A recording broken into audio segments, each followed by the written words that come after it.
আচ্ছা তোমার একটা কথা জিজ্ঞেস করি, এই যে আজকে যে পয়লা বৈশাখ গেল, তোমার ছোট্ট একটা অনুভূতি কও তো। আর আমার অনুভূতি কে? বিয়ার পরে কোনো কিচ্ছু থাকে না বুঝছো। বিয়ার আগে রোজ ডে, প্রপোজ ডে, তারপর হচ্ছে আরো যত বৈশাখীর ডে, সব ডে থাকে। কিন্তু বিয়ার পরে কি থাকে জানো? বিয়ার পরে থাকে ভাত দে, তরকারি দে, পোলাপান দে, ডাইপার দে, গোসল করাই দে, একবারে সূচি করাই দে। এইগুলা ছাড়া আর জীবনে কিচ্ছু নাই। তুমি কও এই যে যে পয়লা বৈশাখটা গেল, তুমি কি পারত না আমার একটা শাড়ি কিনা দিতে? পারত না একটা গোলাপ ফুল না দিতে? তুমি কি দিছো?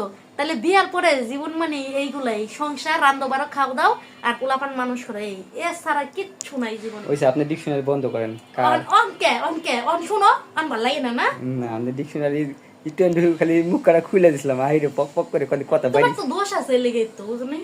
আমার কি দোষ? এই যে ভালোবাসলে যত্ন করতে হয়, বুঝো নাই? বিয়া করে আইন না একেবারে দায় মুক্ত হয়ে গেছে, আর কোনো খোঁজ খবর নাই কোনো কিছু। এই যে পয়লা বৈশাখটা গেল, কত মানুষ দেখলাম রাস্তা দিয়া লাল পেরে সাদা শাড়ি পরে ঘুরতে যেতেছে, খোপায় গোলাপ ফুল লাগাইয়া, গাঁদা ফুল লাগাইয়া। কই আমি তো হে যে আছি সেই আছি। কি দুঃখ আমার। যাক, তোমার অনুভূতি শোনার ইচ্ছা আমার মিটে গেছে, আর করো না। আরেকটু কই, আরেকটু, না না, আরেকটু প্লিজ না না প্লিজ। না।